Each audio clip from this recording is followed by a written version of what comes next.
Chris, on se retrouve ici à Nantes avec une belle aventure sportive, humaine. Qu'est-ce que tu retiens, toi et ton groupe, de ce voyage en Hongrie?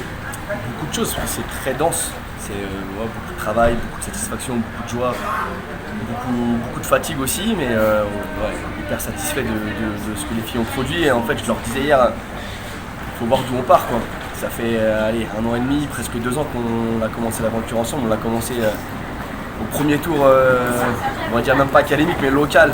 On s'est retrouvé à Audencia et j'avais des joueuses qui avaient des baskets de running, qui connaissaient pas les règles, qui faisaient des touches à la main. Et 1 an et demi plus tard, tu es champion d'Europe. Donc c'est une belle leçon de camaraderie, de fraternité, voilà, d'être capable de fédérer, de se retrouver autour de certaines valeurs, d'être sûr de nous, d'être conscient de ses qualités, de ses limites, et puis voilà, de l'abnégation, beaucoup d'abnégation.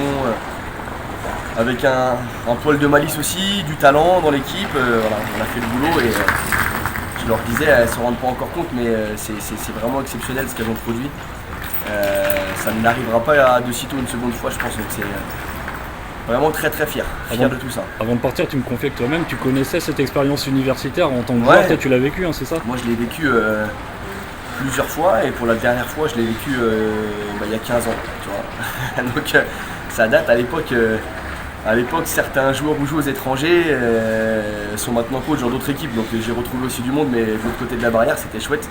La sélectionneur croate actuelle qui retrouvera l'équipe de France fédérale en septembre, elle était là comme observateur technique, donc c'était chouette de retrouver la famille aussi universitaire, de revivre l'aventure d'une autre manière, c'était vraiment bien. Ça marche, donc une belle aventure sportive, les filles ont tout donné.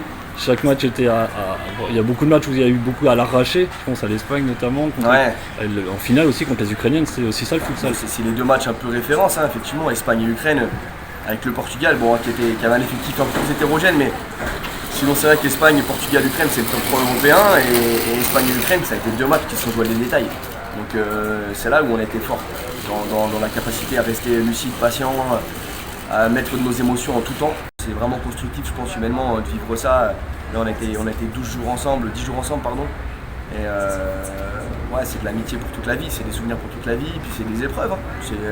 Là, c'est sportif, mais c'est d'abord des épreuves, des problèmes qu'on a dû résoudre. Je te dis, c'est se rendre compte que rien n'est impossible. Et qu'avec de la réflexion, de l'intelligence, de la patience, avec cette solidarité, tout est possible. Après, sur le sport, tu joues tous les jours, des fois tu t'entraînes, donc des fois tu as 2 choses par jour. Et tu es tout le temps en train de réguler, tout le temps en train de regarder les matchs, regarder les vidéos, sortir les filles du terrain, les faire re-rentrer, les corriger. Donc comme on est en plein dedans, tu corriges, je te remets en pratique, tu corriges, je te remets en pratique et tout le monde évolue. Et en fait, je sais pas si tu t'es rendu compte, mais on a toujours fini fort nos matchs, parce qu'à chaque fois que les équipes adverses nous ont posé des problèmes, au fur et à mesure des minutes, on a régulé, on a corrigé pour finir les matchs tout le temps en beauté. Et tout au long du tournoi, nous on est monté en puissance, alors que les autres ont plutôt décliné.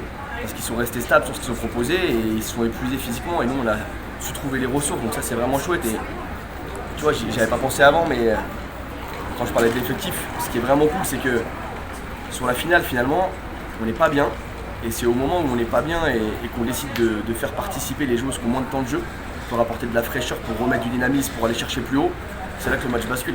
Donc c'est vraiment une belle leçon collective. Tout le monde a son rôle à jouer. Ouais, bien sûr, ça c'est essentiel. Bon, prochaine aventure pour toi, Montaigu. Ouais, entre autres. Entre autres Montaigu, mais retour dans le monde fédéral un peu plus qu'avant. Comme moi j'avais coupé notre piste hiver au retour de Calédonie, donc retour dans le monde fédéral, je suis très content de retrouver les copains à Montaigu, un projet avec des gens qui sont vraiment plein de valeurs qui me ressemblent, et je suis content de retrouver un projet à dimension humaine. C'était ma priorité et ça me manquait ces derniers mois. Bon, on a hâte de te retrouver du coup sur les bancs de futsal avec grand côté de plaisir. la Vendée et ailleurs. Salut Chris. Merci à toi, merci Bonne à la vie pour continuation. le soutien.